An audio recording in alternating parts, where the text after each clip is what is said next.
Compartir una palabra del Señor que lleva como título el templo sagrado. Una de las cualidades, voy a compartir un versículo primero, San Juan capítulo 14, versículo 23. Hermano, hay unas características especiales que tiene la palabra del Señor y es importante poder entenderlo. La Biblia dice que la palabra del Señor es como espada de doble filo. Amén. Penetra nuestra mente, penetra nuestro corazón y dice que discierne los pensamientos más ocultos. Así que usted no se sorprenda o no se enoje si por ahí usted siente que la palabra confronta y dice, pero ¿cómo sabe el pastor? No, yo no sé nada, sino que es la palabra de Dios la que examina nuestro corazón. También dice que la palabra de Dios es como martillo que golpea la piedra. Así que cuando por ahí sintamos que la palabra de Dios de repente está siendo como un martillo, nos está golpeando, tranquilo, no se ofenda, no se enoje. ¿Por qué? Porque es importante que la palabra del Señor pueda obrar en nosotros como martillo. Amén. Que nos pueda romper, que nos pueda quebrar. ¿Para qué? Que nos pueda hacer pedazos. Para que el Señor nos pueda armar de nuevo. Amén. Para que pueda hacer nosotros una vasija nueva. Amén. Así que si por ahí usted siente que la palabra lo confronta, está pesada, tenga en cuenta que es necesario. Amén. Hasta que la palabra después dice que va a ser dulce. Va a ser para usted un deleite, un gozo, una alegría. Amén. Amén. Dice la palabra del Señor, libro de San Juan, capítulo 14, versículo 23. Respondió Jesús y le dijo, el que me ama, mi palabra guardará, y mi Padre le amará, y vendremos a él y haremos morada con él. Jesús nos está hablando de la presencia de Dios que va a reinar en la vida y en el corazón de las personas. Muchas personas dicen, yo creo en Dios, yo confío, yo sé que Dios está conmigo, pero ¿está seguro? ¿Realmente está seguro que Dios está con usted o simplemente es una fe que usted tiene o un deseo de su corazón? Y lo que nos garantiza si realmente Dios está con nosotros no es que estemos en una iglesia, no es que estemos leyendo la palabra, no es que estemos cantando, adorando, sino dice Jesús, el que me ama, mi palabra guardará. Aleluya. Aquella persona que ama a Dios guarda su palabra. Y aquella persona que guarda su palabra tiene la presencia de Dios garantizada. Aleluya. Ahora bien, la presencia de Dios garantizada no significa ausencia de problemas, ausencia de dificultades o de adversidad. El otro día compartí una palabra, una ilustración que el Señor ponía en mi corazón y decía que ningún soldado cuando está en un campo, cuando está en una guerra, no está esperando reconocimiento, no espera medalla y no espera corona. ¿Por qué? Porque él está en la guerra. Él sabe que él ha ido a la guerra a pelear y a luchar y a dejar su vida en la guerra, inclusive perderlo todo. Él está decidido a todo. Él no espera corona, ni recompensa, ni nada, porque él está en la guerra. Lo que el soldado sabe es que cuando él regrese a su Señor, cuando él regrese a su comandante, entonces sí va a recibir el reconocimiento, los honores, la medalla, los agradecimientos, la corona de su Señor. Pero no durante la guerra, sino cuando regrese. En el momento que nosotros hemos decidido entregar nuestra vida a Cristo, automáticamente entramos en una guerra espiritual que se libra en el mundo espiritual, en nuestra mente y en nuestro corazón. Lo que dice Pablo, no tenemos lucha contra sangre ni carne, sino contra principados, contra potestades, contra la duda, la incredulidad, el miedo, el temor. Y mientras nosotros estemos en esta vida, en este cuerpo, en nuestra tierra, vamos a estar peleando, vamos a ser atacados, vamos a tener que luchar. Y muchas veces esa lucha se va a significar o va a conllevar tener que perder cosas. Tener que perder nuestra vida, vamos a perder familiares, seres queridos, hermanos. Podemos perder cualquier cosa porque estamos en una guerra. Mientras estemos aquí no esperemos recompensa. Pero nosotros sabemos tenemos la convicción y la seguridad que nuestro comandante, que nuestro Señor nos está esperando en el reino de los cielos. Entonces, cuando acabe la guerra en esta vida, vamos a presentarnos a nuestro Señor y Él nos va a coronar de gloria, de riqueza, de reconocimiento. Amén. Pero debemos luchar la batalla. Amén. Bien, una de las cualidades, hermano, de las cualidades o atributos que Dios tiene es su omnipresencia. Dios es omnipresente. ¿Y esto qué significa? Significa que Dios está en todos lados. Esa es una cualidad que Satanás, que ningún espíritu ni demonio lo tiene. Satanás es territorial. Él no puede estar en muchos lugares a la misma vez, pero Dios sí.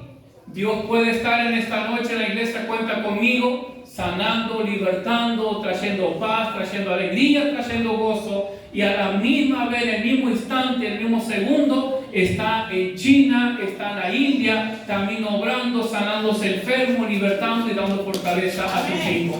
¿Por qué? Porque Dios es omnipresente, está en todos lados. Amén. De esta manera dice el libro de Isaías, capítulo 66, versículo 1. Jehová dijo así: el cielo es mi trono y la tierra estrado de mis pies. ¿Dónde está la casa que me habréis de edificar? ¿Y dónde el lugar de mi reposo? Le dice Dios al pueblo: la tierra es estrado de mis pies están sobre la tierra y yo estoy sentado sobre el cielo. Ahora, esto Dios no está hablando en sentido literal.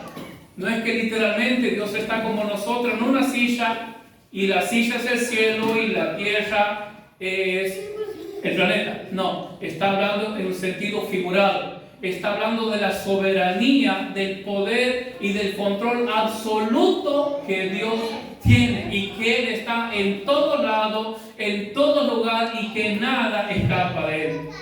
Así que cuando por ahí le venga el pensamiento de decir: bueno, aquí nadie me ve, aquí no está el hermano, no está mi mamá, aquí no está el pastor, aquí nadie me va a ver, es un lugar tranquilo. No se olviden que los ojos de Jehová contemplan toda la tierra. Él está en todos lados.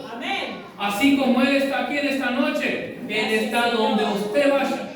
Por eso dice el salmista: si fuese la profundidad del mar, allí está Él. Si hiciere mi casa, dice, en el desierto, ahí está Él. En todos lados está el Señor.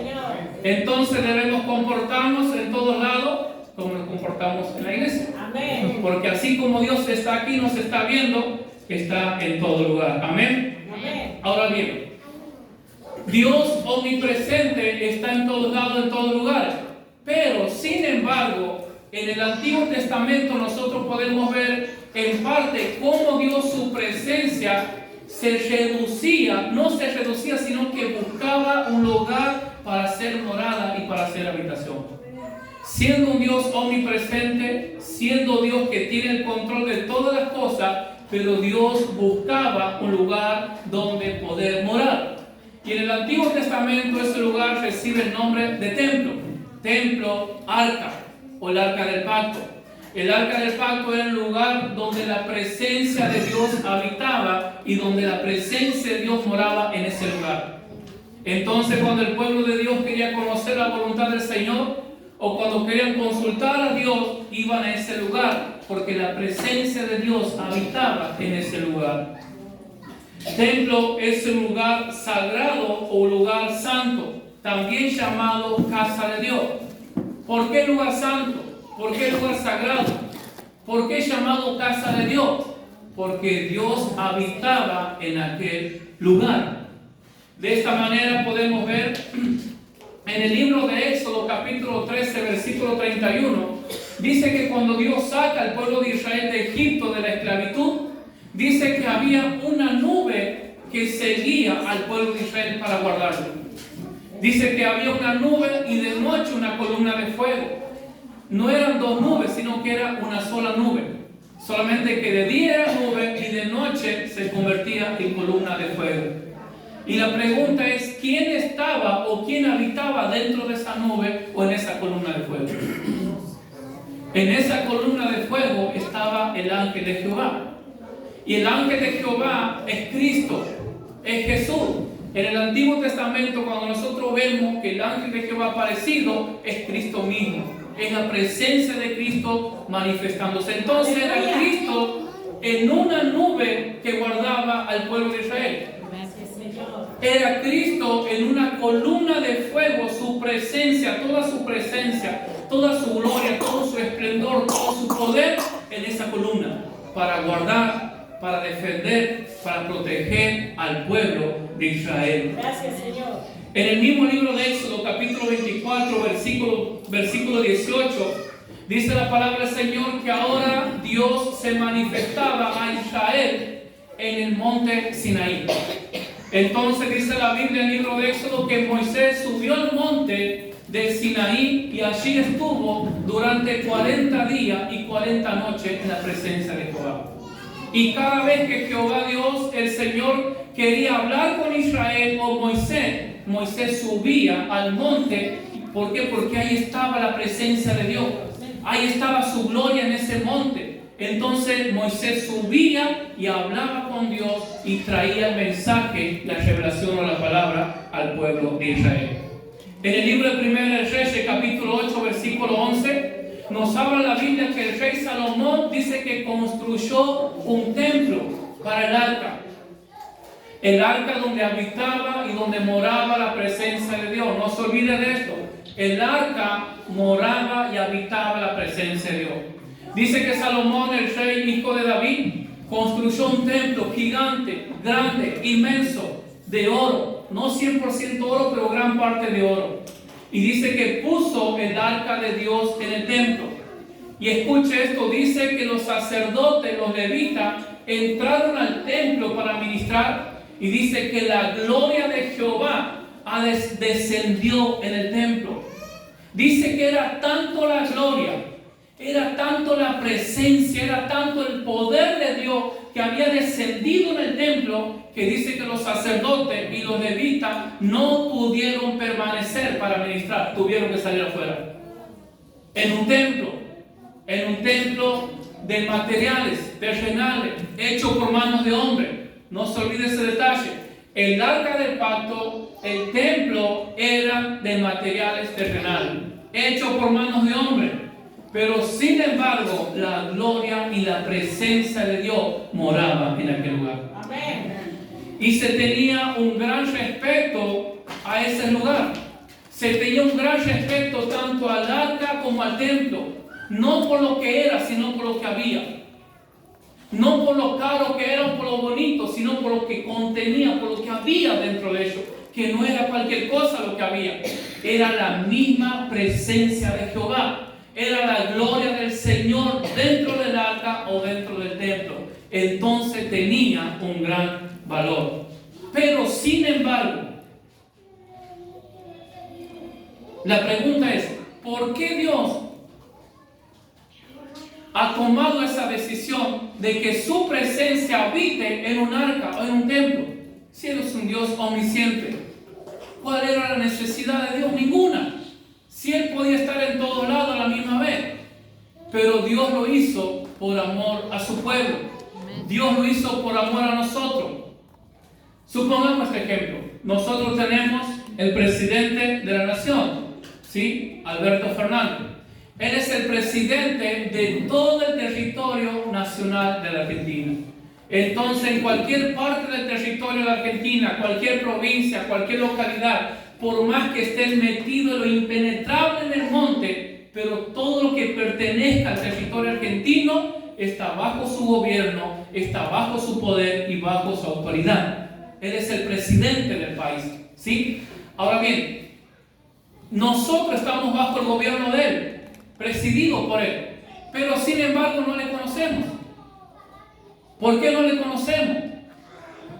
Porque no hay una comunión, porque no hay una relación, no hay un acercamiento, no hay un lugar donde nosotros podamos decir, en aquel lugar lo voy a encontrar al presidente Fernández, mañana o todos los días a las 3 de la tarde, me voy a sentar con él, voy a tomar un café, voy a tomar una gaseosa y vamos a charlar y vamos a ser amigos. No hay eso. Entonces, ante la ausencia de eso, nosotros no tenemos ninguna comunión, Él no nos registra y tampoco nosotros a Él. Bueno, Dios es exactamente lo mismo. Dios es soberano, omnipresente, omnisciente, está en todo lado, en todo lugar.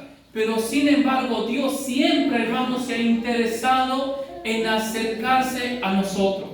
Dios siempre se ha interesado que el ser humano pueda tener la oportunidad de reconciliarse con Él, de tener una comunión, de tener una relación, que nosotros podamos ser conocidos por Dios y que Él pueda conocernos. Entonces, por ese motivo específico y particular, que Dios desde el monte, desde el desierto de Israel, Él habitaba en la nube, habitaba en el templo, habitaba en el arca, con el único fin que el pueblo puede decir: en aquel lugar lo puedo encontrar a Dios, en aquel lugar puedo tener comunión con Él, en aquel lugar puedo conocer al Dios poderoso, al Dios soberano y al creador de toda la tierra.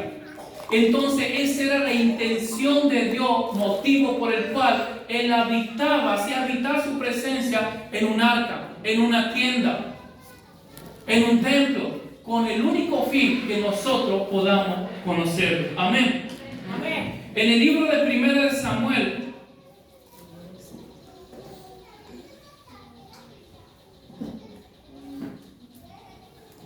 Segundo de Samuel, perdón.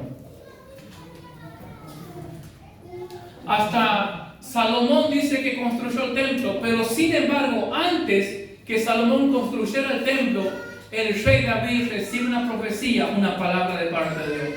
Dice que el rey David había llegado a un momento donde Dios le había dado completa paz de sus enemigos, le había dado la victoria sobre sus enemigos. Entonces dice que el rey David construyó su casa, construyó su palacio, y después de haber terminado su palacio, dice que el rey dice: che, estaría bueno que ahora pueda construir un templo para el arca de Jehová. Y el profeta Natán le dice: sí, rey, me parece buena tu idea, adelante, porque Dios está contigo. Pero sin embargo dice que vino palabra de Jehová al profeta Natán. Y en esta palabra, hermano, en esta profecía que Dios da a David a través de su siervo, Dios está anunciando, escuche esto, Dios anuncia la creación, la habitación de su presencia, ya no en un templo bañado o hecho en oro, ya no en un arca, ya no en una carpa, sino en un nuevo templo, hecho por Dios, creado por Dios. Escuche, dice 2 Samuel capítulo 7, versículos 12 y 13. Le dice Dios a David: y cuando tus días sean cumplidos y duermas con tu padre, yo levantaré después de ti a uno de tu linaje, el cual procederá de tus entrañas, y afirmaré su reino. Dice: él edificará casa a mi nombre, y yo afirmaré para siempre el trono de su reino. Esta es una palabra de Dios, una profecía, David. Ahora, la pregunta es: ¿de quién está hablando? ¿O a quién hace referencia? A Cristo. En un cumplimiento, el otro día veíamos en el estudio de las profecías que hay algunas profecías que tienen más de un cumplimiento. El cumplimiento inmediato de esta profecía era Salomón, que Salomón iba a edificar la casa o el templo que David quería edificar. Dios no le ha permitido a David, ¿por qué? Porque David había derramado mucha sangre, era un guerrero, era un valiente. Pero no así Salomón, sino que Dios había traído paz en el reinado de Salomón. Entonces él sería quien construiría el templo a Dios. Pero sin embargo, esta profecía tiene dos cumplimientos. Un cumplimiento inmediato, Salomón. Pero también tiene un cumplimiento que se iba a extender a través del tiempo. Amén. Dice: cuando tus días sean cumplidos, duermas con tu padre, yo levantaré después de ti a uno de tu linaje, el cual procederá de tus entrañas, y afirmaré su reino. Cristo es el descendiente de la tribu de Judá. Cristo es el descendiente de David. Entonces de él es que está hablando la palabra. Ese es el hijo, el descendiente que Dios iba a traer a David, el cual se iba a sentar en su trono, y su trono iba a ser duradero y para siempre. El reino de David a través de Cristo iba a ser afirmado, iba a ser estable, seguro por toda la eternidad. Esa es la primera palabra. El versículo 13 dice, escuche, y Él, ¿quién? Cristo, Jesús, edificará casa a mi nombre, y yo afirmaré para siempre su reino. Gloria a Dios. No sé si alguien puede entender. Gloria a Dios. Gracias, ¿A dónde voy a Señor. llegar? Gracias, Señor. Dice, Él edificará casa a mi nombre. Esta casa que Cristo iba a edificar ya no sería una casa hecha por manos de hombre, ya no sería una tienda, sino que sería una casa plenamente espiritual, redimida por Él, creada por Él, hecha por Él. Y no solamente iba a crear un nuevo templo Cristo, sino que Él iba a venir, iba a habitar dentro de ese templo. Amén. Gracias, Señor. Veamos el libro de San Lucas, capítulo 1, versículos 31 y 32.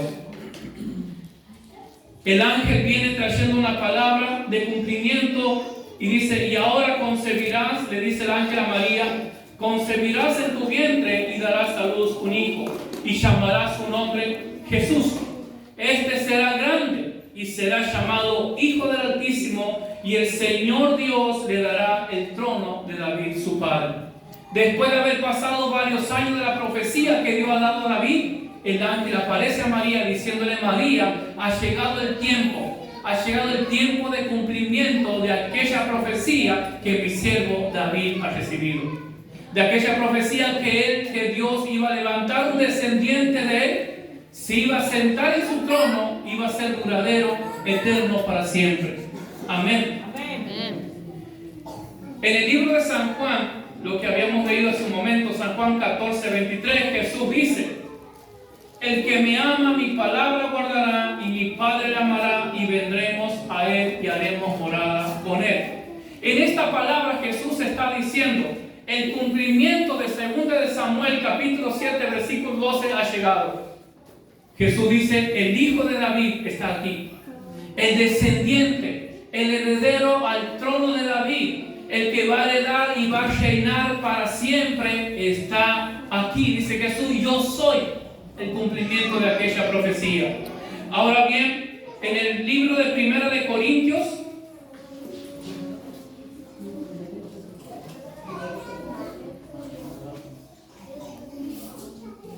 Primera de Corintios, capítulo 6.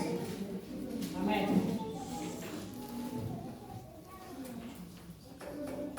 Primera de Corintios, capítulo 6, versículos 9, 10 y 11. Dice el apóstol Pablo, ¿no sabéis que los injustos no heredarán el reino de Dios?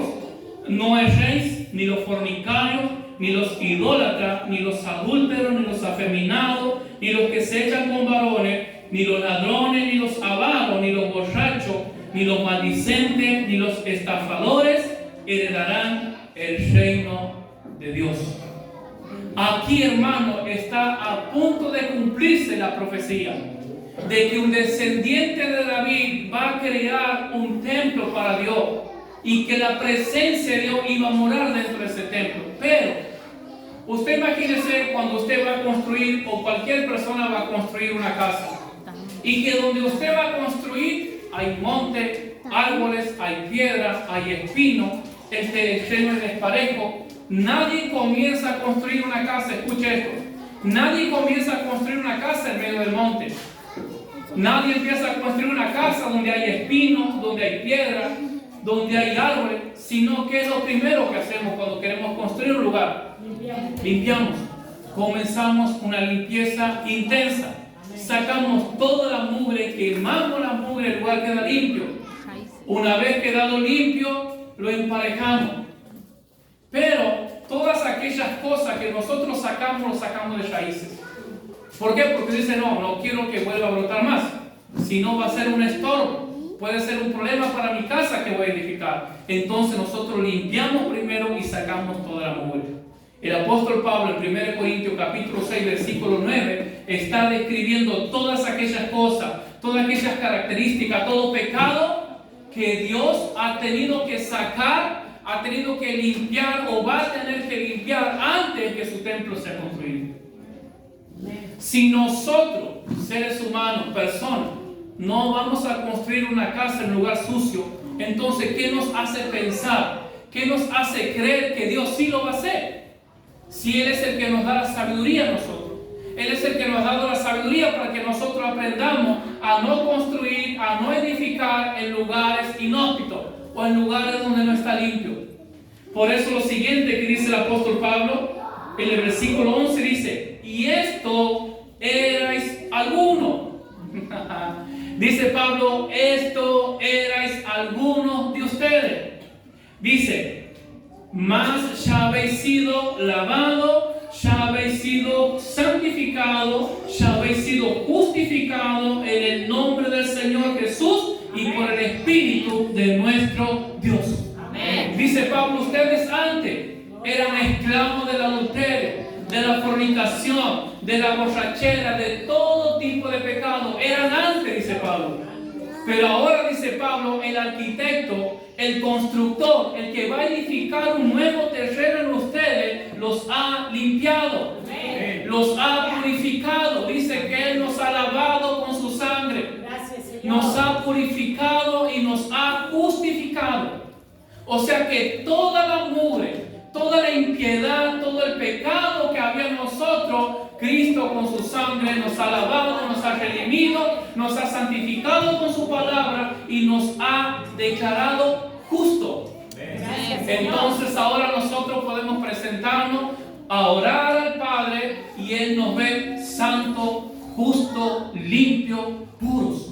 Gloria a Dios. Pero ¿cómo si yo soy imperfecto y me equivoco? Es que Dios, cuando Dios no nos ve a nosotros, Él ve la sangre de Cristo en nosotros.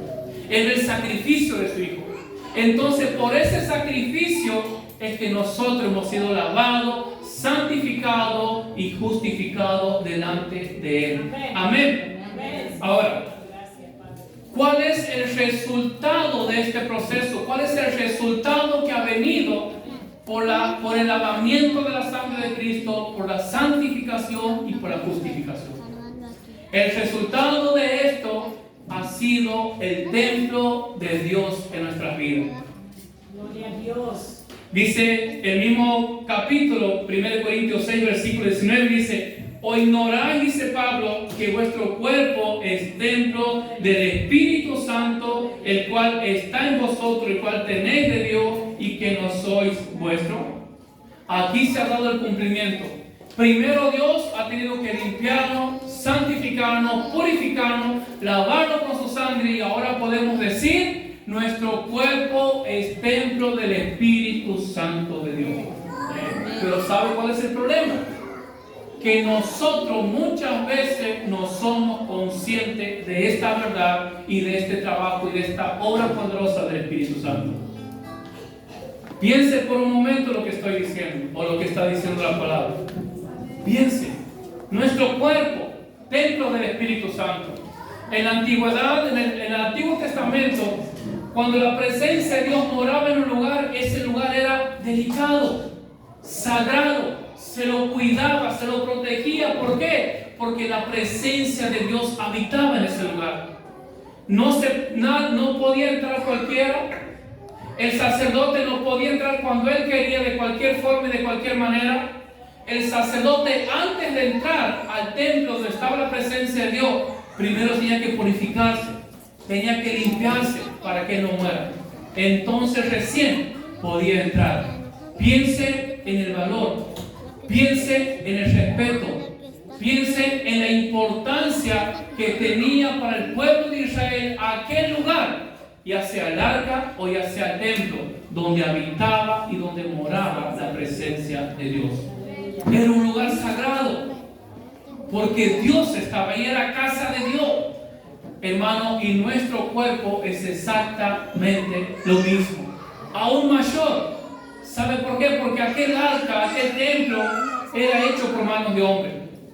Pero nosotros, dice Pablo, que hemos sido comprados a precio de sangre. El rey Salomón, cuando ha querido construir su templo, dice que él se puso en contacto con el rey de Irán. Y aquel rey le mandaba la madera y todo lo que necesitaba para construir el templo. El templo hecho con manos de hombre. Pero nosotros, nuestro cuerpo, su cuerpo, ha sido comprado no por un rey, no por el rey de Irán, no por un precio terrenal, sino que ha sido comprado a precio de sangre. Cristo en la cruz del Calvario ha pagado el precio para que hoy nosotros podamos decir: mi cuerpo es habitación, es morada de la presencia de Dios. Entonces ahora tenemos la nube en el pueblo de Israel, que la gloria de Dios, la presencia de Dios habitaba ahí. Tenemos el monte Sinaí, donde la gloria de Dios descendía. Tenemos el templo de Salomón, que la gloria y la presencia de Dios inundaba el templo.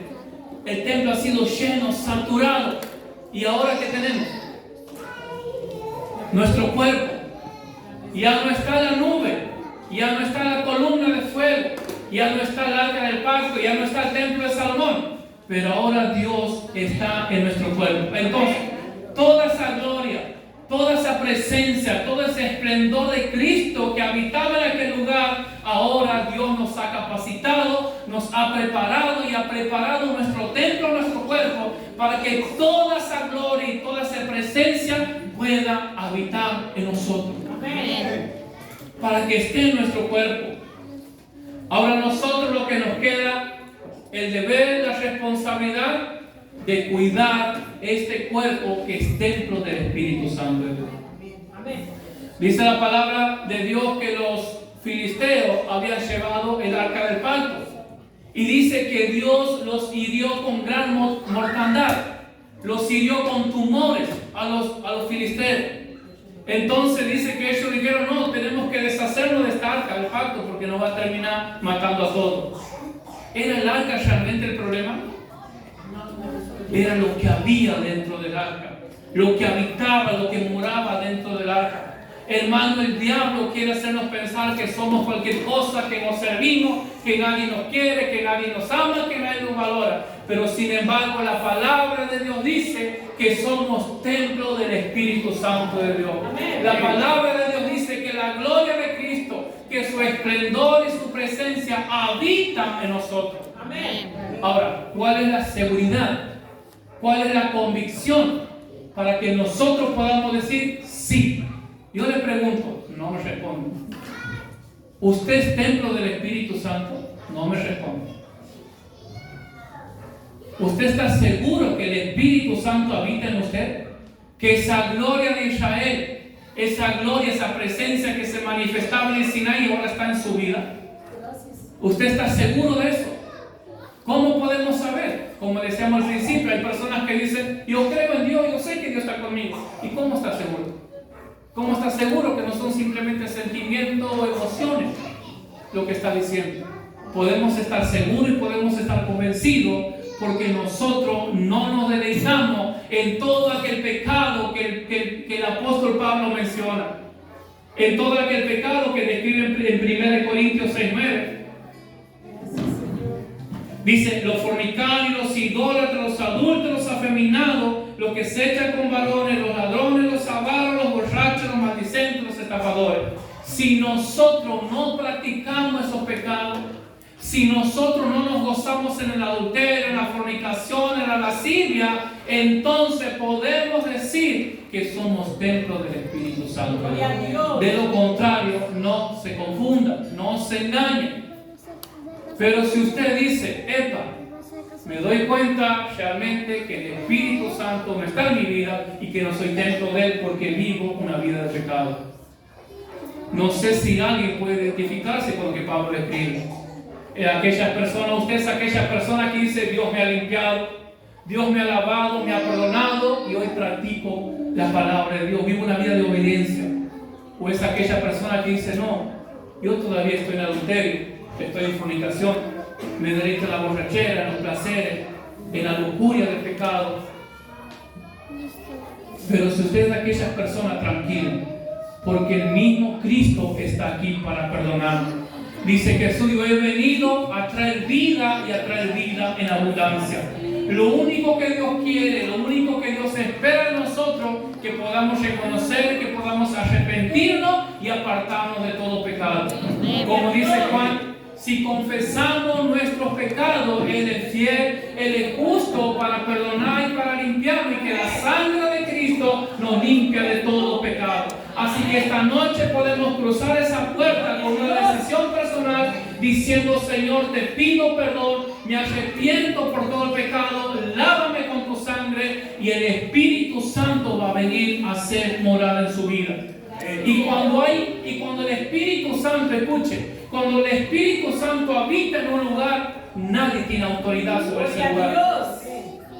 Dice que había una persona llamada Usa, si mal no recuerdo, que ha intentado tocar el arca de Dios.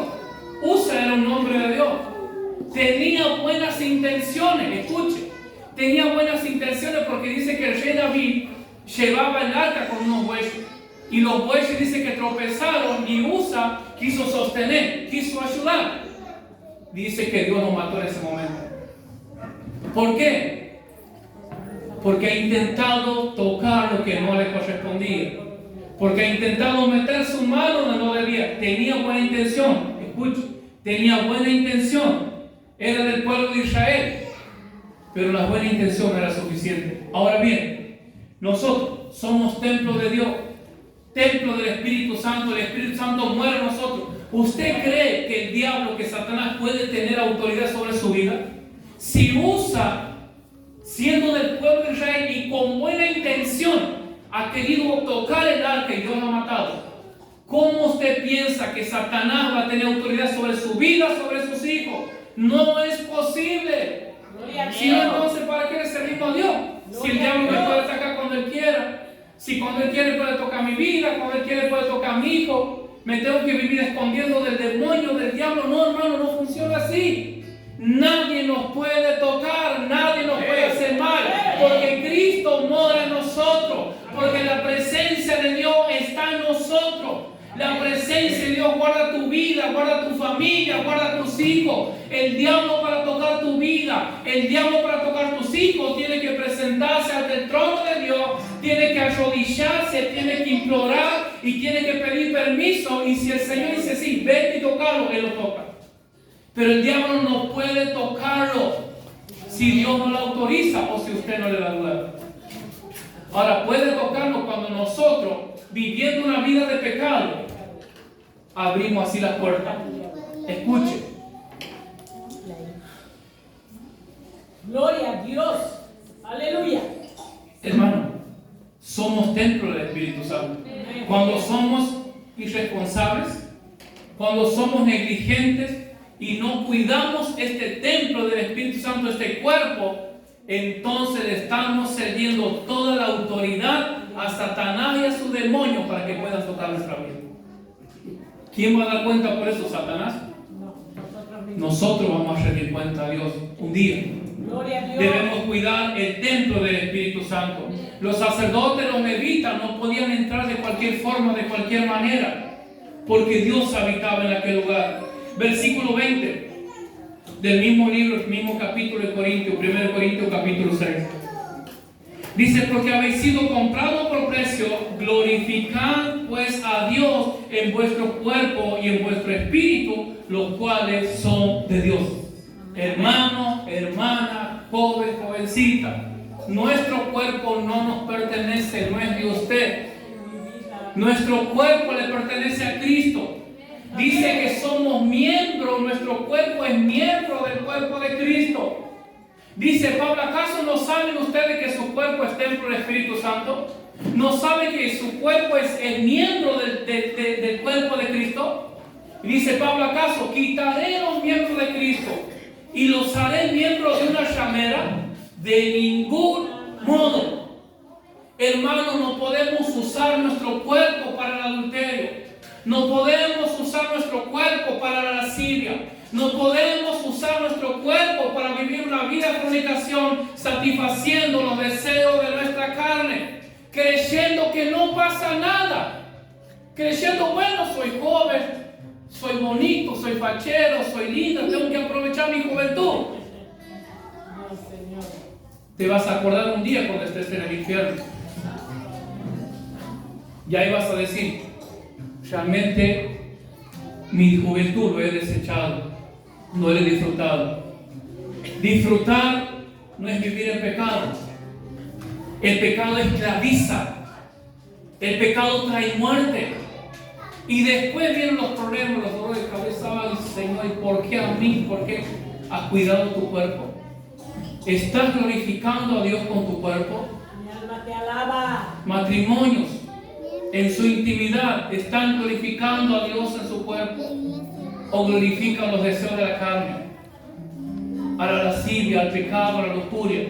¿A quién estamos glorificando? Cuando nos vestimos, ¿glorificamos a Dios o glorificamos a la carne? ¿Qué estamos haciendo con nuestro cuerpo? No obstante a esto, dice Pablo en 1 Corintios, capítulo 10, versículo 31.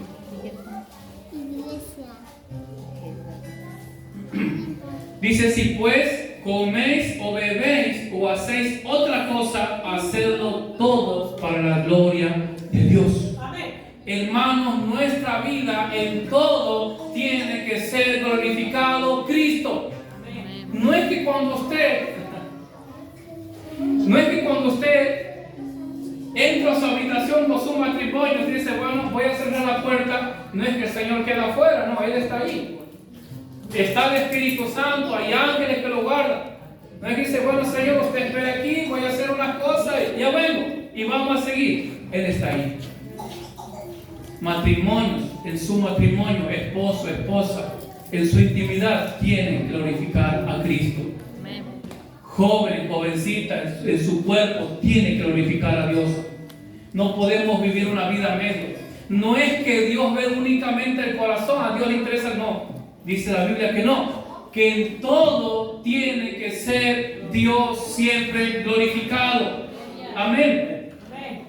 Hermano, todo pecado, vayamos a la Biblia.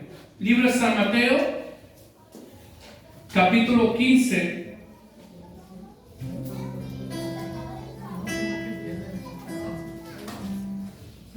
San Mateo capítulo 15, versículo 19.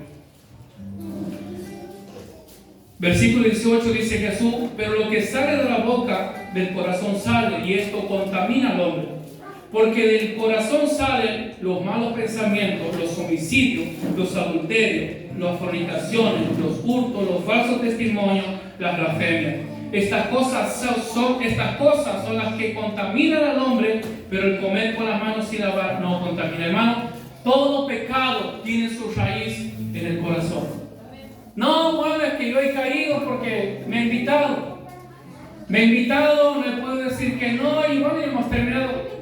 No es el problema tu amigo, no es el problema el que te ha provocado, el que te ha tentado. El problema está en tu corazón. Porque dice Jesús, porque del corazón del hombre es donde nacen todos los pecados. Aquí nacen los malos pensamientos, los malos deseos, los adulterios, la lascivia. Todo tiene su base, su raíz en nuestro corazón. Entonces lo que tenemos que examinar es cómo está nuestro corazón. Hay personas que viven una doble vida. Saben que está mal. Personas que viven en fornicación, en adulterio, saben que está mal. Y quieren salir, pero no pueden. Personas que son esclavas de los vicios, del alcohol, del cigarro, quieren salir, pero no pueden. El problema está en nuestro corazón. Y Cristo ha venido para redimirnos de todo pecado. Cristo ha venido para traer libertad. Cristo ha venido para romper toda cadena y para hacernos libres. Dice su palabra que donde está el Espíritu Santo de Dios, allí hay libertad. Y en esta noche Cristo está en este lugar. El Espíritu Santo está en este lugar. Así que podemos salir de este lugar con nuestro corazón libre, santo, puro y limpio por la sangre de Cristo. Imagínese una ilustración.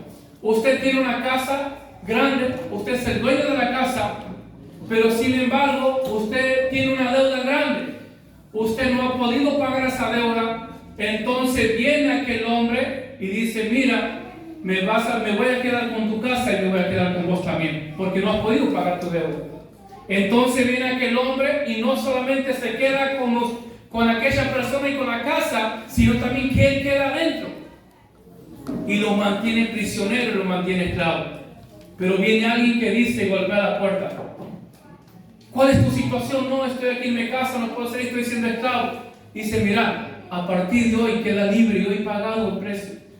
Tu deuda está cancelada, no debes nada. Y no solamente he pagado tu deuda, no solamente he cancelado lo que debía, sino que también voy a sacar a aquella persona, aquel hombre que te está oprimiendo y que te mantiene esclavo. Entonces viene, paga la deuda, cancela y lo saca aquel enemigo de la casa y lo echa afuera. Y la casa queda libre de deuda, pero, le dice, mira, yo he cancelado tu deuda, he pagado tu cuenta, he echado al enemigo, pero ahora yo te dejo en esta casa, soy responsable de esta casa, para que lo cuides y para que lo administres bien. Con nosotros ha pasado exactamente lo mismo, dice Pablo en el libro de Efesios, que Él nos ha dado vida cuando estábamos muertos en delitos y pecados. Muchos de nosotros hemos venido de ser esclavos del pecado, del adulterio, la fornicación, la pornografía, la lascivia, todo tipo de pecado. Y no solamente éramos esclavos, sino que también el enemigo habitaba en nosotros. Pero aparece Cristo diciendo, yo he dado mi vida, he derramado mi sangre y tu deuda ha sido cancelada, tu deuda ha sido pagada. No solamente he pagado tu deuda, sino que también Cristo ha sacado a Satanás, ha sacado al enemigo de nuestro corazón y lo ha echado fuera. Amén. Ahora bien, pero sin embargo dice, bueno, mira, dice Cristo, he pagado tu deuda, todo ha sido cancelada, Satanás no está más en tu vida, pero ahora yo te dejo esta casa bajo tu responsabilidad. ¿Cuál casa? Nuestro cuerpo. Hermanos, nosotros somos responsables de administrar y de cuidar este cuerpo que Cristo ha pagado el precio, nos ha libertado del pecado y nos ha hecho libres.